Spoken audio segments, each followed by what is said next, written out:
अनेक cricket चाहत्यांचा heart break होणार आहे, कारण king Kohli the change machine, the run machine अशी उपमा मिळालेला क्रिकेटपटू म्हणजे विराट कोहली हा आता पुन्हा पांढऱ्या रंगाच्या जर्सीमध्ये खेळताना दिसणार नाहीये, कारण कसोटीमधनं निवृत्तीची त्याने घोषणा केली आहे। करोडो चाहत्यांच्या मनावर अधिराज्य करणारा कोहली किंग कसा झाला, आपण बघूया त्याविषयीचा स्पेशल रिपोर्ट।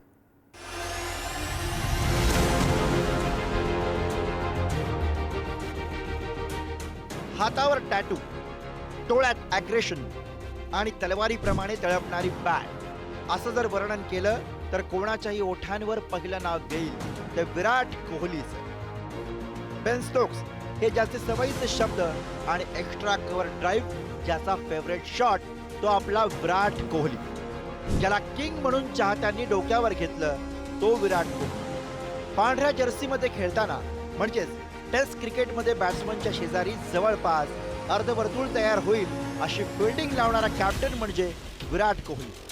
हाच विराट आता पुन्हा पांढऱ्या जर्सीमध्ये दिसणार नाहीये, कारण विराट कोहलीनं टेस्ट क्रिकेटमधून निवृत्ती जाहीर केली आहे।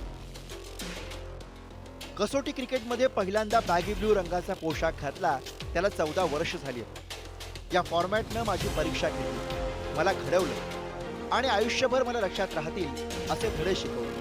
पांढऱ्या पोशाखात खेळणं हे नेहमीच माझ्यासाठी खास होतं। शांत खेळ, मोठे दिवस, छोटे क्षण जे कोणी पाहत नाही पण ते कायम तुमच्या सोबत राहतात। मी या फॉर्मॅटमधून बाहेर पडतोय हे सोपं नाही, पण हा निर्णय मला योग्य वाटतो।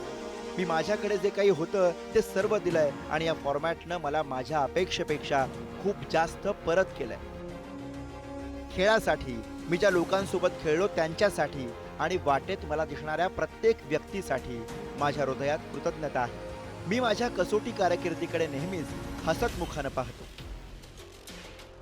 मैं अप्रिशिएट करता हूँ उसके डिसीज़न को, मैं पूरी तरह से बैक करता हूँ उसके डिसीज़न को, क्योंकि वो एक ऐसा प्लेयर है जो 100% अपना हमेशा उसने देश के लिए दिया है, देश की टीम के लिए दिया है। देश की टीम को हमेशा नंबर 1 रखा है उसने, और यही चाहा जब वो कप्तान था तब भी कि इंडिया की टीम नंबर 1 रहे।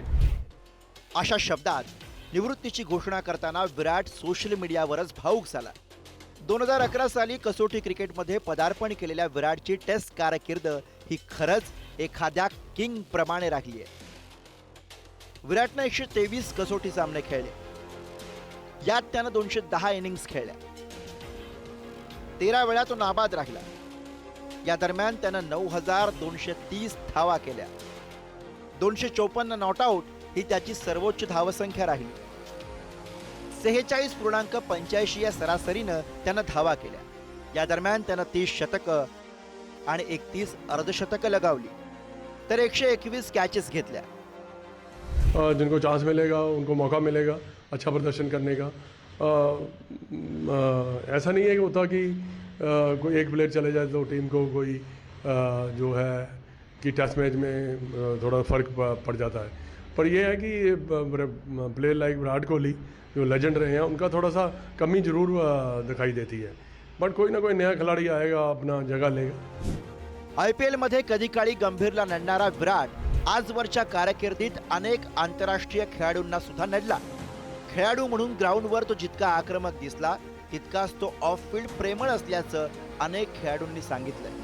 केवळ भारतीयच नाही तर अनेक परदेशी खेळाडूंनी सुद्धा त्याचं कौतुक केलंय। त्याला गोट अर्थात ग्रेटेस्ट ऑफ ऑल टाइम असं संबोधलंय। आता हा गोट प्रेमळ विराट ऑफ द फील्ड तर दिसेल, पण त्याचे बेन स्टोक्स हे शब्द, फील्डवरची आक्रमकता आणि तळपणारी बॅट क्रिकेटच्या मैदानात दिसणार नाही। विराट निवृत्त झाला असला तरी एक सत्य कायम राहणार आहे। विराट कसोटी क्रिकेटमधून निवृत्त झाला असला तरी एक सत्य कायम राहणार आहे। Once a king is always a king. Vikrant Shinde, Pudhari news.